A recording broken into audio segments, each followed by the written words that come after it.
Hello, everyone. Thank you again for joining us for this first informational session about the workforce stipend and loan repayment programs.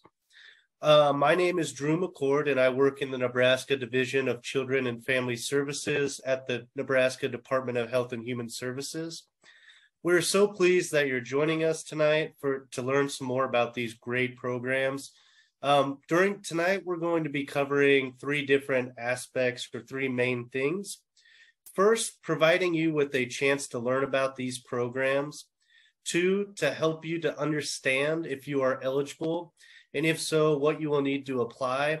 And lastly, we're going to give you a chance, as Kyan mentioned, just ask some questions. We'll go through some question and answer session.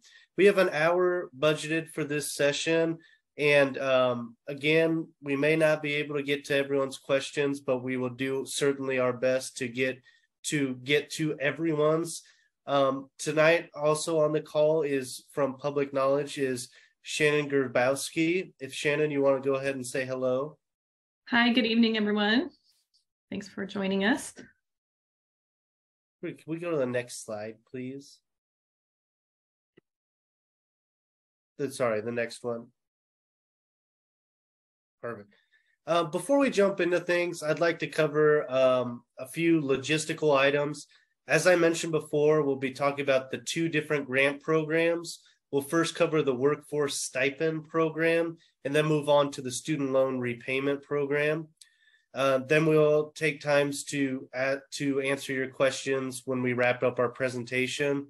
As Kyan mentioned before, we're going to be doing the unmuting you to ask questions and utilizing the question and answer function as well. So you can type in your question, in case you're a little shy to speak on the camera, which totally understand.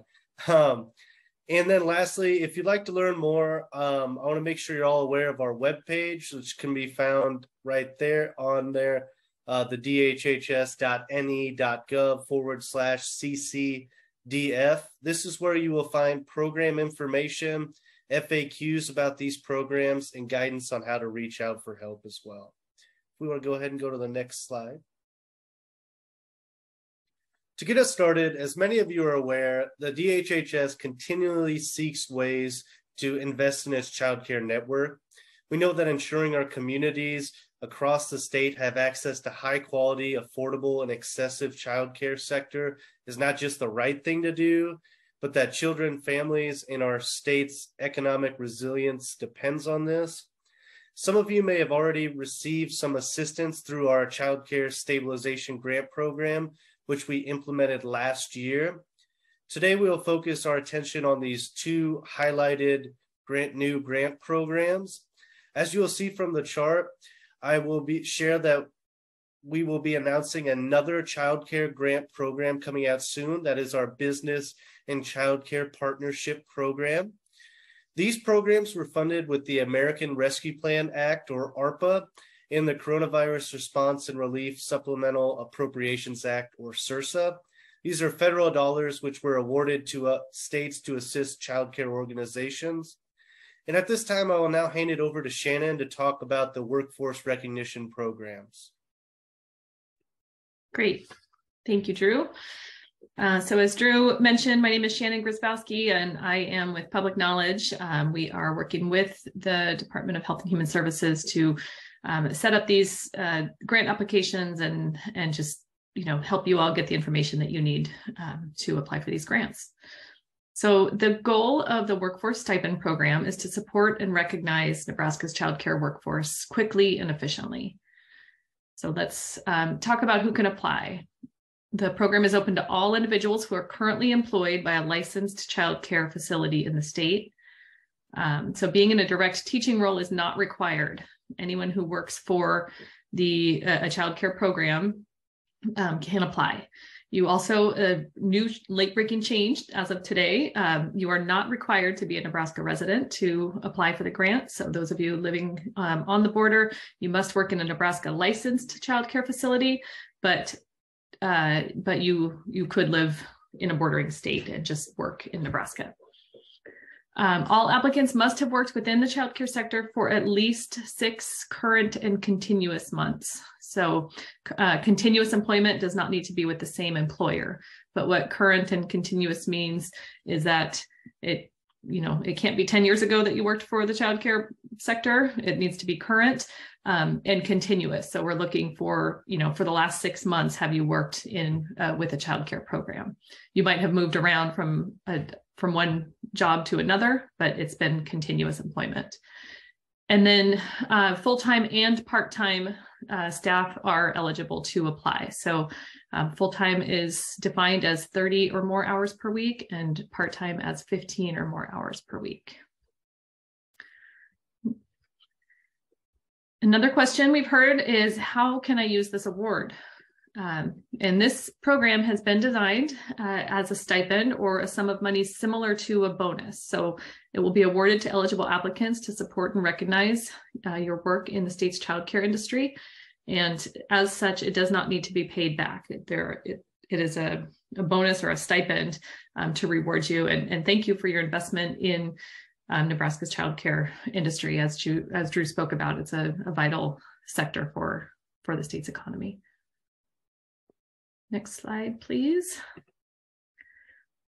All right, what this slide shows is how the grant awards, so the grant awards have not yet been determined.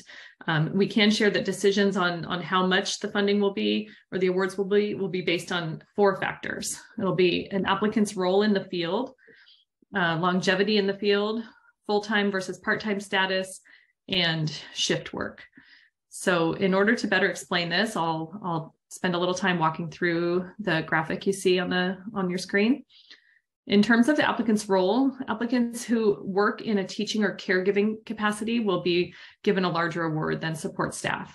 Those of you who may be in a cleaning role or food service or any other role where you're not directly interacting with infants or children on the regular basis. As part of the program, we also want to reward long-term workers, and so that applicants who have longer longevity in the field may be given a larger award than those with less time. Similarly, those applicants who work full-time, at least 30 hours a week, may be given a larger award than those who work part-time. And lastly, we want to recognize those workers who work, somewhat challenging shifts and also challenging shifts to get childcare coverage. So work and or weekend shifts those individuals may be given a larger award than those who work day shifts Monday through Friday. And the evening shift begins at 9 p.m. And ends at 6 a.m. the following day, as well as weekend work. A weekend shift would begin at 9 p.m. on Friday and would cease on Monday at 6 a.m. All right, next slide, please. Thank you. So shifting gears a little bit to the student loan repayment program. The goal of this program is to increase the economic stability for childcare providers by decreasing their student loan debt burden. So in terms of eligibility, this program is a little bit different than the one we just spoke about. Applicants for the student loan repayment program must be a Nebraska resident and have student loans in repayment status. So if you're currently in school and you've taken out loans, but you haven't started to repay them yet, you would not be eligible. Applicants must also be employed as a child care provider by a licensed child care program in Nebraska. So in this role, you must be in a direct caregiving role with children. Applicants must have either completed a certificate or a degree program in a specified program related to childhood education and have 6 months of childcare employment, or have earned or started a certificate or degree program and worked at least 1 year. So that one's a little bit tricky to, doesn't roll right off the tongue. It is a little bit nuanced. The idea there is that if you have earned a degree in a field related to childcare and now demonstrated your commitment to the childcare industry, you're only required to have 6 months. If you have a degree or if you have college or certificate debt in any field, but you stopped going to school for whatever reason, or you didn't earn your degree, or you completed a degree, but it's not related to childhood education, but you have said, you know what, childcare is the place for me. We're asking that you demonstrate 1 year of continuous childcare employment. And then the final piece there is that you must not have received loan assistance from another student loan relief program or be in the process of receiving that for the same debt. So some examples of other student loan repayment programs, there's the recently announced federal student loan debt relief program, or you may be familiar with the public service student loan forgiveness programs. Basically, what we're trying to prevent is, quote unquote, double dipping by receiving multiple student loan awards or debt relief for the same debt. If you have a ton of debt and you qualify for the federal student loan for, the $10,000 or $20,000, but you still have another $10,000 or $20,000, that other $10,000 or $20,000, your remaining debt is still eligible for this. Where the stipulation is that you not be applying to relieve the same debt that you are already being relieved of in another program. Next slide, please. Okay, so how can you use this award? These funds are being provided to relieve eligible childcare workers of their student loan debt, and grant awards do not need to be paid back. So as for the award amounts, just with the other program, that we have not determined the exact award amount yet, but we will use criteria to recognize the difference between applicants. So I can talk through about, how some of the criteria that are going into those conversations and decisions. As you'll see on this slide, awards will be larger for those applicants that have more advanced degrees. For instance, applicants may have completed a master's degree will be eligible for a larger award than those whose highest degree is a bachelor's, associate's, or a certificate program. The grant award is also open to those who have started yet not completed their certificate or degree program. So you do not need to have graduated and obtained a degree or certificate to be eligible, just that your loans are in repayment status. So you have paused your education and you're repaying your loans. Next slide. So as I just mentioned, the great thing about this program is that you do not need to have completed your degree or certificate to be eligible. However, if that's the case, there are some additional work requirements. So all applicants who have completed some classes in pursuit of a degree or certificate or apprenticeship and have worked at least 12 months in a Nebraska licensed child care facility and are Nebraska residents are eligible.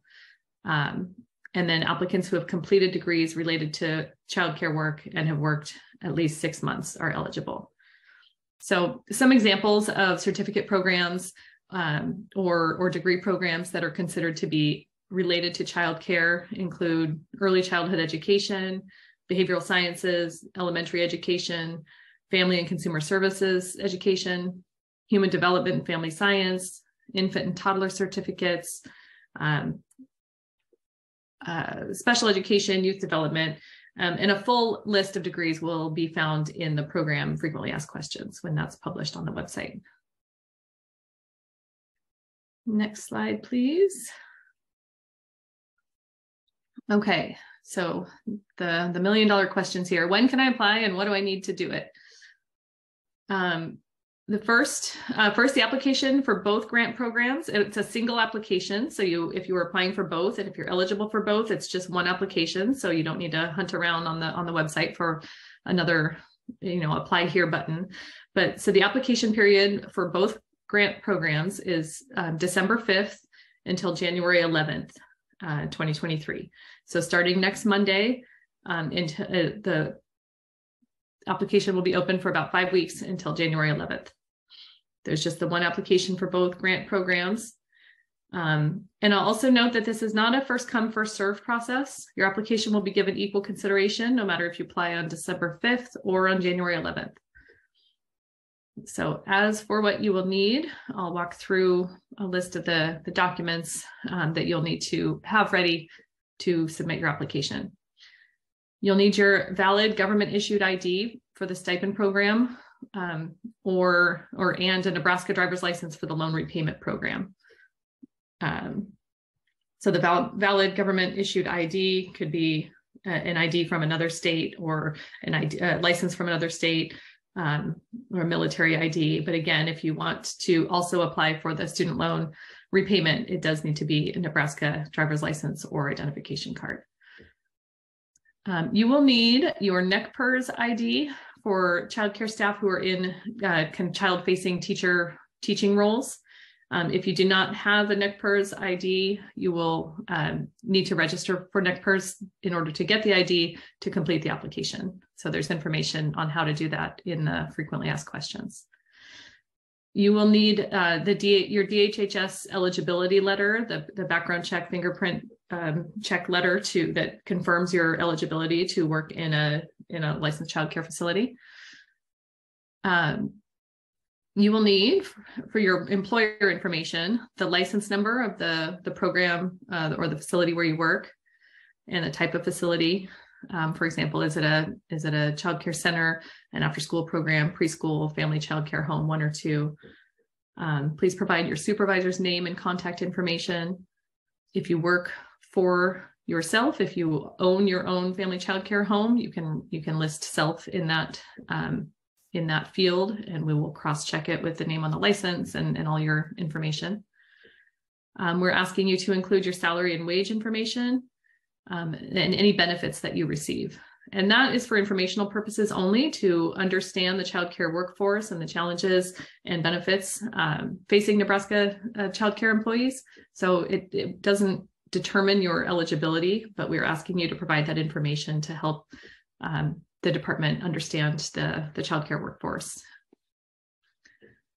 We are asking for your financial institution information, so that if you do receive a workforce stipend award, we can transmit this payment via direct deposit. So we'll need the name of the bank, the account number, routing number, and a voided check to confirm those account numbers and routing numbers. And then the student loan information, we're asking for documented proof of your student loans. So a recent November 2022 loan statement, as well as school transcripts or other proof of enrollment or degree completion, such as your diploma that you received. Next slide, please. How do you complete your application? So once the application is available on Monday at 8 a.m., Monday, December 5th, you will find a link at the DHHS website that Drew mentioned, dhhs.ne.gov/CCDF. There'll be a link to the application, which will take you to the application program, which is called submit.com. You'll be asked to create an account in Submit. So your name, a valid primary email address where we can reach you, and create a password. So again, you'll want to use an email address that you check frequently, not something that you bought something from one time and haven't looked at it in months. So somewhere where we can reach you so that we can be in touch if there's a problem with your application, or to let you know if you've received an award. You'll begin filling out your application. Once done, you'll want to review all your responses, review that you've uploaded the correct documentation. And once you've submitted your application, you cannot go back and make changes. So please do make sure that you've uploaded all the correct information, the correct documentation, and before you hit submit. So remember, there's just one application for both programs. The application is open from December 5th to January 11th. You can apply anytime during the open period, and funds will not be awarded on a first come, first served basis. Next slide, please. All right, so how will you know if you've received an award? If you are found to be eligible for an award, you will receive an email from us. We will disperse awards after the application period closes. And as for payments, there's a unique approach to each program. For the workforce stipend program, payments will be made by direct deposit. And for the student loan repayment program, payments will be made directly to the financial institution that holds the loan. So your loan servicer, the place where you make your student loan payments is where we will make that payment. So that money won't come to you, but you will see it reflected when you log into your account. You'll see that payment was made. And next slide, please. And I will hand it back to Drew to wrap us up. You know, of course, I'm on mute. I mean, we've all been there, of course. Thanks, Shannon. I'll just add one more thing before we move on to our Q&A session. And that's how applicants can get help along the way and learn more about these programs.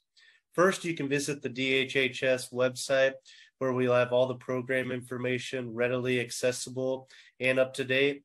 While you're there, you can visit our FAQs for these programs. And if you'd like to talk with someone, you can use our helpline, and you can also send an email to the email address you see on the screen. And I know Shannon mentioned this, but I'll go ahead and mention it again. Our FAQs are not up yet, but they will be very soon. So I encourage you to keep checking to see if those FAQs are posted. Good. The next slide, please.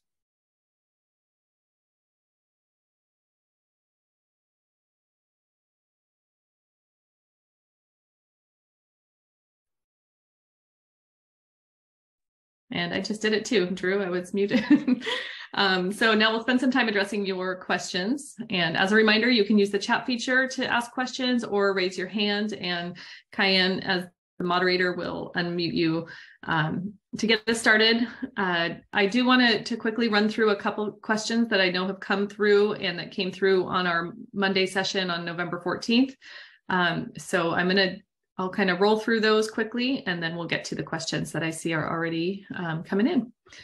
So, are these programs open to in-home providers? The answer is yes. Licensed childcare homes 1 and 2 are eligible.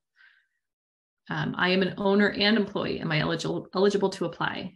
Yes. If you are both an owner and employee, and you are eligible to apply if your facility is licensed or your program is licensed by the state of Nebraska, and if you meet the other eligibility criteria. I am a center director at a Nebraska child care facility. Am I eligible to apply? Yes, the workforce recognition program is open to center directors as well as other child care staff. However, only child care providers are eligible for the student loan repayment program. I live just across the Nebraska border. Am I eligible for these programs? Yes, you are eligible to apply for the workforce recognition stipend if you work in a Nebraska licensed child care home or facility but live in another state. However, as I mentioned earlier, you must be a Nebraska resident to be eligible for the student loan repayment.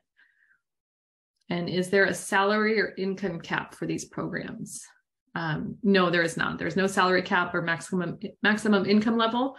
We are asking that income question, like I mentioned before, just to understand the workforce and some of the common or average salary and wages across the workforce.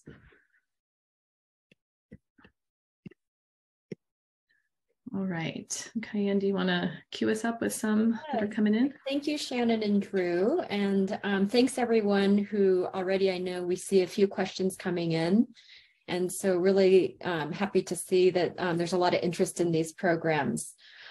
So just as kind of a reminder here in terms of where we are at, we are going to have to end the session right at 7 o'clock, partly because we have another session in Spanish that follows. So we'll need to kind of wrap this up. We are going to do our best to get to everybody's questions though. And as you've now heard, there are also a set of frequently asked questions that will be posted on the DHHS website. And so if we don't get to your question this evening, hopefully it's addressed in the FAQs. Alternatively, you can use the email that you saw. Maybe if we can go to the previous slide, that is also a way to get in contact with us. I know that some of you may have some very specific questions in terms of the situation or scenario that you find yourself in. And so what we'll try to do tonight is answer as many questions as we can. But again, if we don't get to them, or if you feel like you have a very kind of nuanced situation, please feel free to use our email address. And Courtney, if we can go back to the last slide, I think the email address is there. So I'm going to start with a question from Dawn, and Drew, I might direct this to you. So Dawn asks, I am a director, so my understanding is that my employees need to be the ones who are applying, not me doing it for them. So Drew, could you respond to Dawn's question?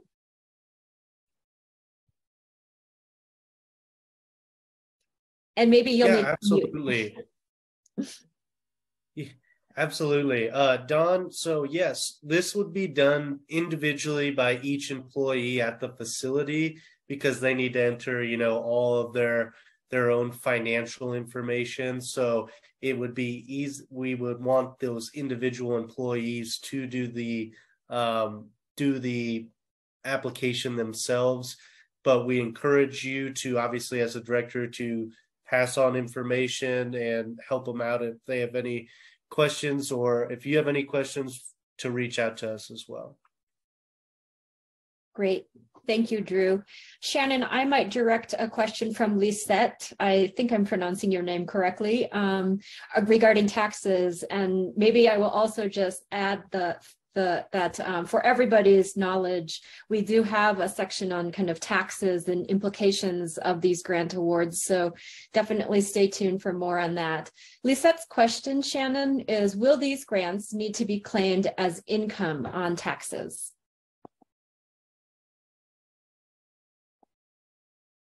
Thank you.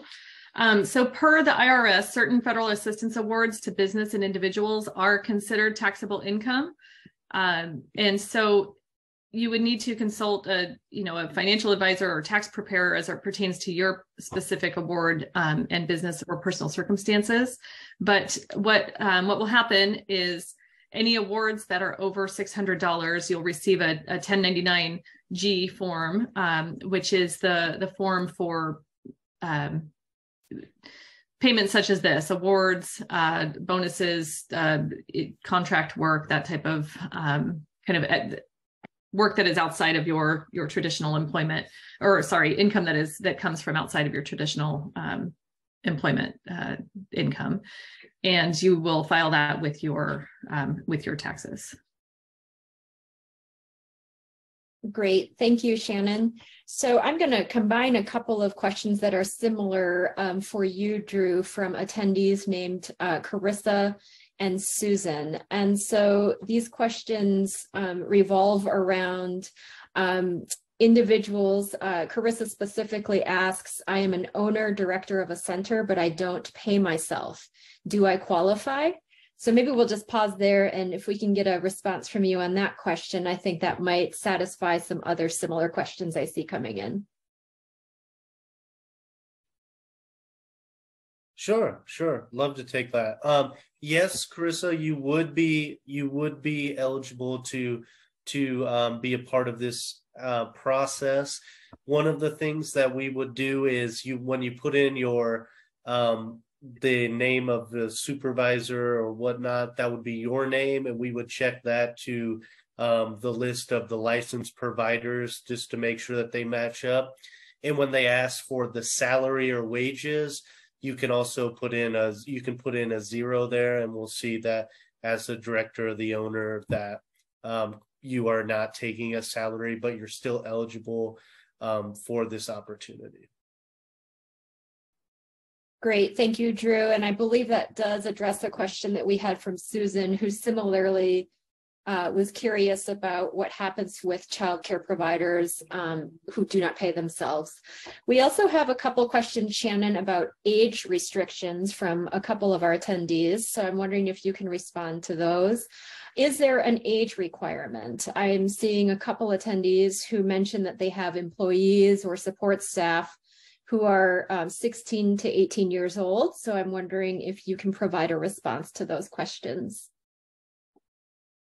Sure. Yes, there is an age requirement. Applicants do need to be 18 years of age to be eligible for the program. Great. Thank you.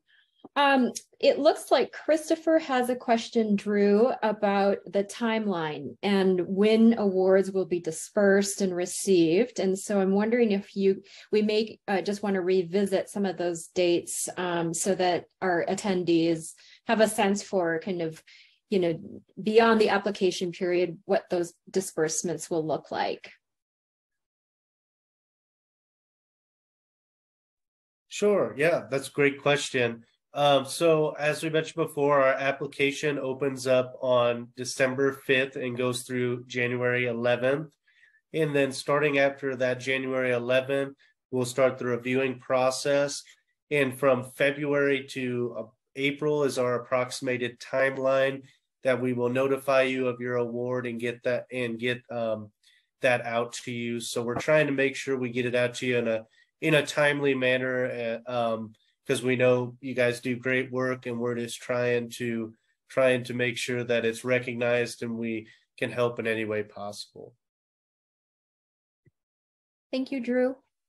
Shannon, I'm going to ask you the next question, which kind of relates to some of the requirements that you spoke of in terms of what applicants will need to apply. And Stephanie has a question about the requirement around a voided check. She is wondering, can I get a direct deposit form from my bank with all of the necessary information? Would that be sufficient? I think is kind of her question. So just wondering if you can make sure we all understand kind of the need for a check and kind of what that looks like. Sure. Yeah, a voided check is simply to verify the account and routing number that you provide, that you will hand key into the application. It is super helpful, but not required. If you have a direct deposit slip from your bank, you absolutely may upload that in lieu of a check. So we're simply looking to verify the account and routing numbers to make sure that we get your award to the right spot when the time comes. Great. Thanks, Shannon. And I actually may just call upon you again for this next question. It is a little bit similar, and I recall that you spoke about the salary, wages, and benefits. So Rhonda has a question. She states that she's the only employee at her home daycare, and her income varies. And so she's wondering, should she use her income tax forms from last year or take an average? And I'm guessing we have some other attendees who maybe have some similar questions, because we know oftentimes there's variance in what people's income looks like. And especially during the pandemic, I know there were a lot of changes.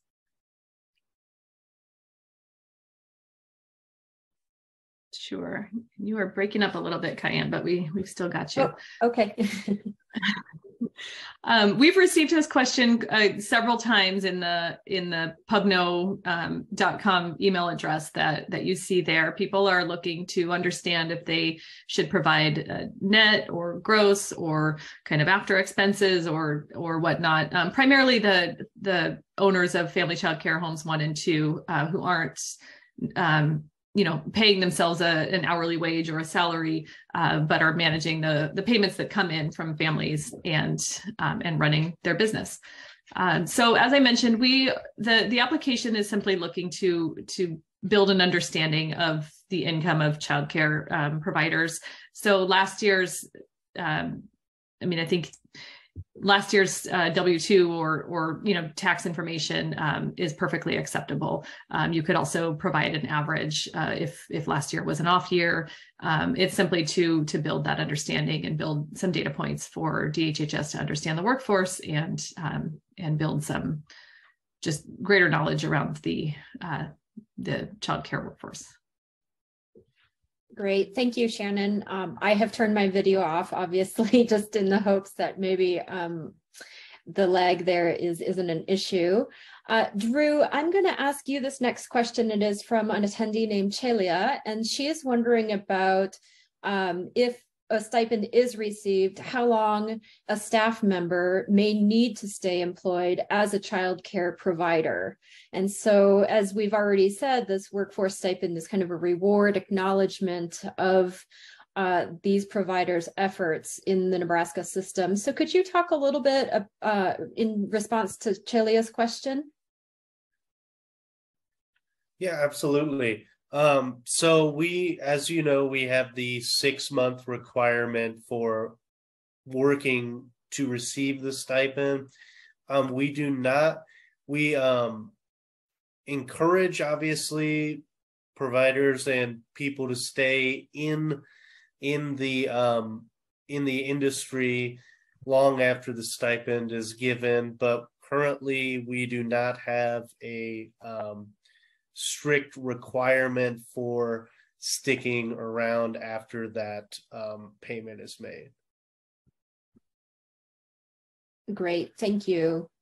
And I know there were a couple other attendees who had similar questions, so hopefully that addresses some of what they were looking to understand. Lori has a question, Shannon, regarding the uploading of documents, and she's asking, can I send a photo of paperwork needed in the application? Yeah, so each question in the application that has a required upload will tell you which file format is supported. So sometimes it's a PDF or a JPEG, which would be a picture, or PNG. They're all listed on there, and I couldn't tell you off the bat which questions require which fields, but I believe in most instances a PDF or a JPEG will work.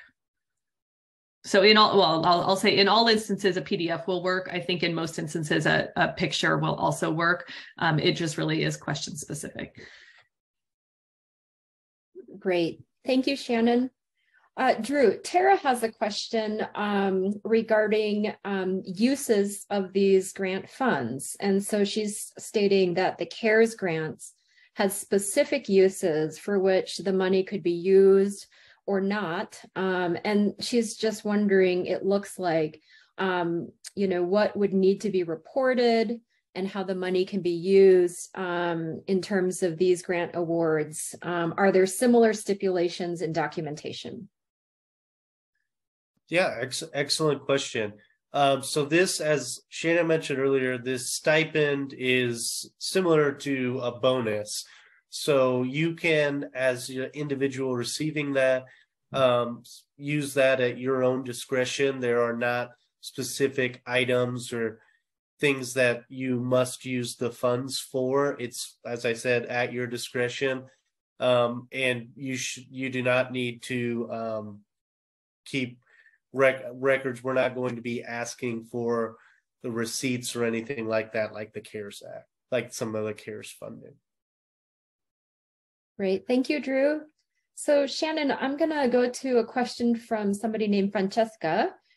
She's asking, how much can we apply for if is it the cost of household? I'm not really sure what that exactly means, but I think the question here is just, is there a limitation to how much grant award money might be asked for on behalf of the applicants?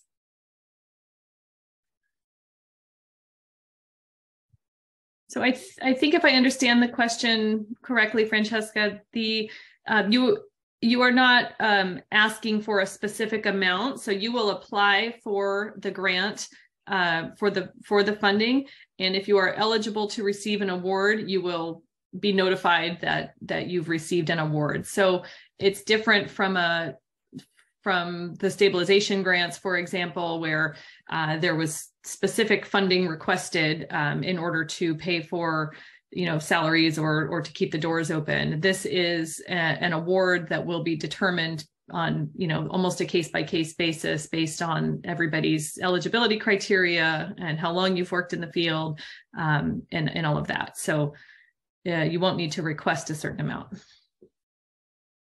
Thank you, Shannon. Drew, I'm going to go to a question about the required identification. It looks like earlier when we first opened our Q&A session, Susan had a question around applying for the workforce stipend grant.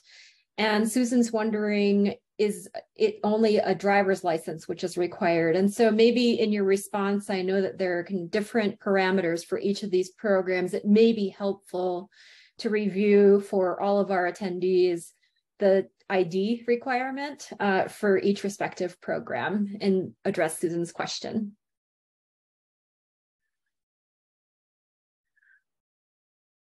Yeah, absolutely. I'm glad to. So for the workforce stipend, we need the copy of any government issued identification, or driver's license is acceptable as well for that workforce retention stipend.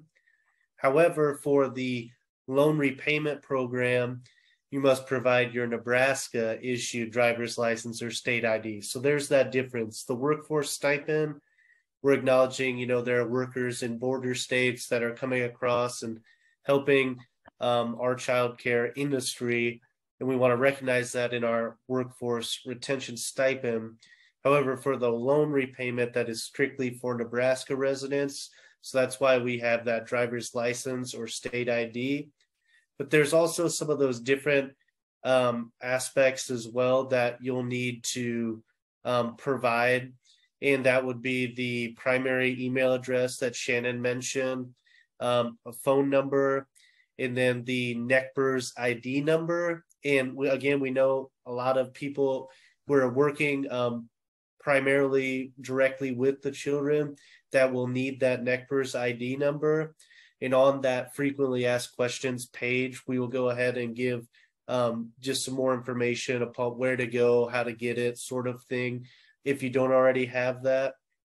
And so lastly, what I'll just mention is we need the name of your childcare employer for the last 12 months or 6 months, the addresses or just an address of your current or former childcare employers. We know that obviously people are moving around a lot to different facilities. So if you, for that 6 months, if you're working at different facilities, we'll need to see all of those. You'll need to include all of those that add up to that 6 months. And then the type of home or facility that you work at, your supervisor's name and contact information. Then lastly, your average hours worked per week. And I know I just threw a whole lot of information at you, so I know you may not obviously have written out all that down, but this will be included in our frequently asked questions as well. Great. Thank you, Drew. If I may jump in, Cayenne, there are several questions about the 6-month requirement and longevity. The reason we haven't answered those is because they're all pretty specific, but I do to your unique situation. So there is a requirement that you work 6 current and continuous months. If you are close to that, we've talked about current and continuous months by the time the awards are made. So awards are not likely to or will not go out before February. So if you will have reached your 6 months by February, I would still encourage you to apply. If you are on the cusp and you don't quite get it, you may still want to input your information and we will, I have no information or guarantees or any of that, but I think that if you have a unique situation, just please reach out to the helpline and we can try to answer your question on a case-by-case basis. But I'm seeing lots of nuance here in the different 6 months requirements in the chat. Shannon, thanks so much for bringing that up. I too was going to offer a message along those similar lines because I know that there's a lot of questions out there in very unique situations. I want to also it looks like there's just an application kind of process question. Drew, I might turn this one to you. Susan is wondering, can you start the application and save it and then finish it later if you need to go get more information or get interrupted?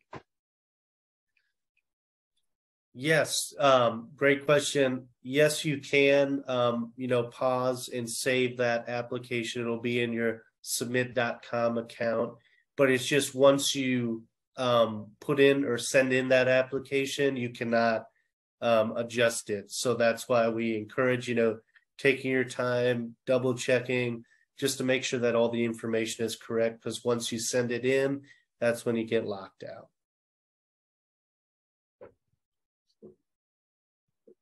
Great. Thank you, Drew.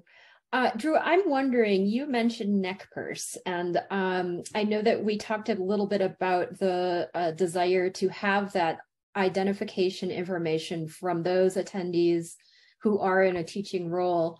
Could you could we draw you out a little bit to understand what is NECBRS? I'm guessing there might be some attendees in our session tonight who might not be familiar with that. So just curious if you could spend a little time talking about that.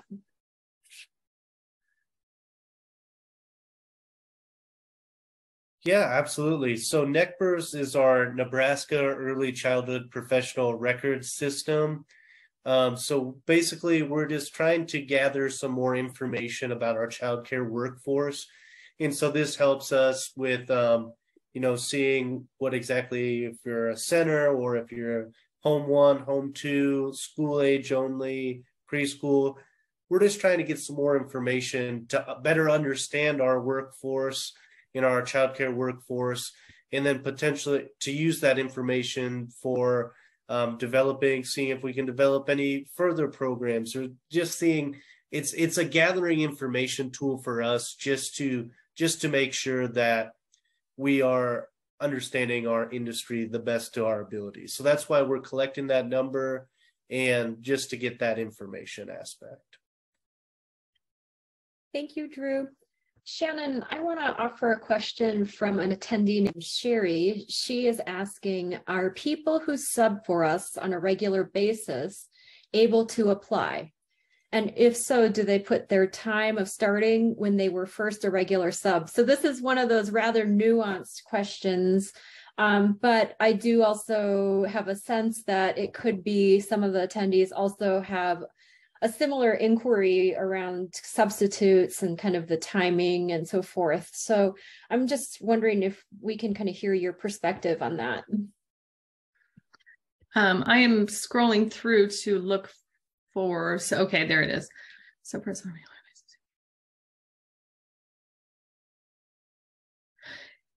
Yeah, for if you're subbing on a regular basis, please have the inform the sub that they should input their information, when they first started subbing. But we are looking for that that part-time status, people who work, full-time or part-time. So they would need to be in a consistent subbing role in order to meet that part-time eligibility requirement. Great. Thank you, Shannon. And again, I know that there are several questions here that, again, are kind of about people's unique situations and kind of how they might be able to meet that 6-month minimum requirement and the continuity of those 6 months. And so I'll just offer that if we don't get to your question this evening, we will try to follow up with you to address the questions that you have. And please do use that email address as well if there are questions beyond our hour tonight. Drew, Annette asks, when do you think the FAQs will be available?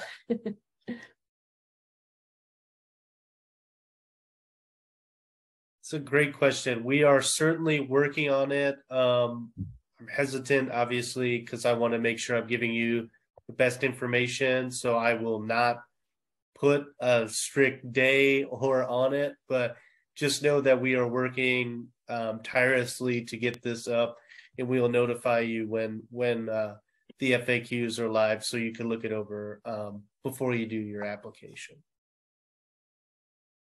Great. I think we maybe have time for just a couple more questions.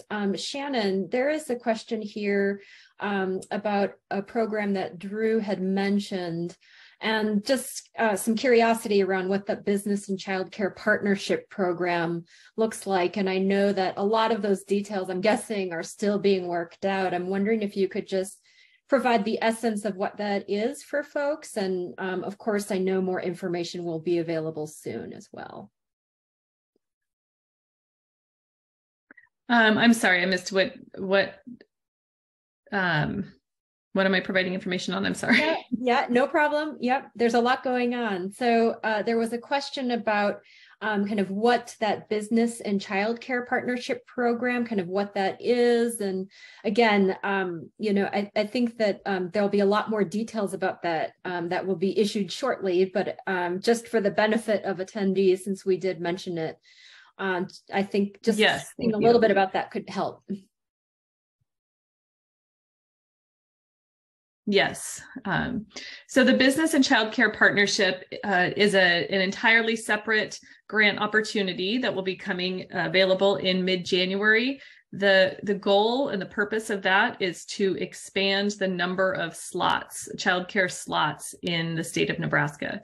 So you are eligible to apply if you are increasing your slots or starting a childcare home or center for the very first time.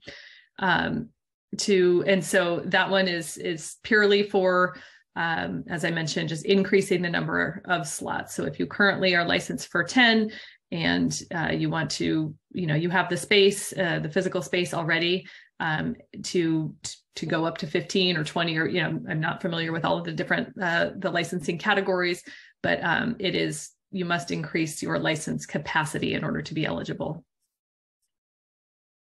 Thank you, Shannon.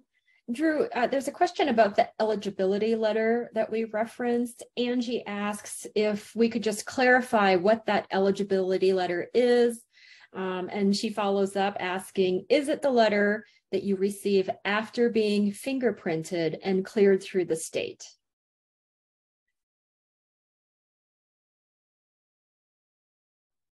Yes. So this eligibility letter would be coming from getting your fingerprints done, but letting you going through that process.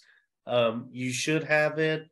If not, your employer should have it on file as well to be of reference there. But yes, the fingerprint letter or the eligibility letter is the fingerprint letter that we're looking for there. Great. Shannon, I think we covered this, but it may benefit attendees, even if we have to hear this again. Jeannie has a question, which is, how long do you need to stay employed or licensed? And so maybe we should do a little clarification on just what those things are and kind of how they pertain to the programs. Sure. So Drew mentioned this earlier. Our hope is that you will stay employed or licensed with your childcare home, and the purpose is to reward current childcare employees for and providers for the valuable service that you provide to families in Nebraska. There is no formal work requirement, but again, we don't want everyone to receive a stipend in February and then quit their jobs. So we encourage you to stay and continue this service. And as we mentioned, this is it's a bonus, it's a stipend to thank you for the years of service that you have provided to Nebraska's families.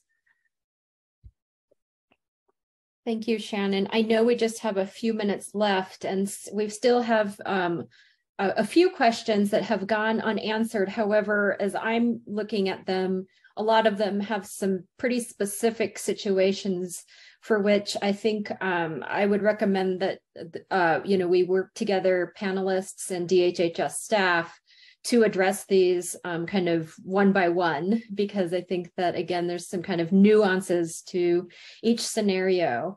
I would love to just thank everybody for, again, taking the time to kind of learn about these programs, and we're excited about how much interest there is.